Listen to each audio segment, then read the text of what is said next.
Total beneficiary होची 3,35,570 किंतु ता भितर 2,54,59,886 कंप्लीट हो सारी इक्वेसी।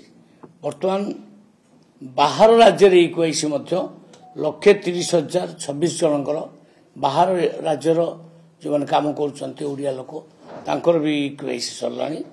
बर्तमान परसेंटेज ऑफ इक्वेसी देखला बेलू 88% इक्वेसी सरीगला।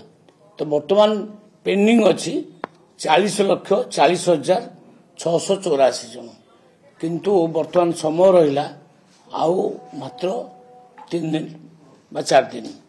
तो तारी भितर मुझे अन्य मैंने करने केवाईसी को जो मैंने आसुना माने सेटा वन टाइप ऑफ सरेंडर बुझिपारे कि नहीं।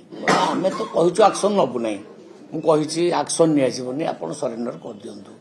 सरेंडर कलापर जो मैंने टाइम गड़ीगला जो मैंने सरेंडर न करेंगे बाध्य होकर आम एक्शन नबू।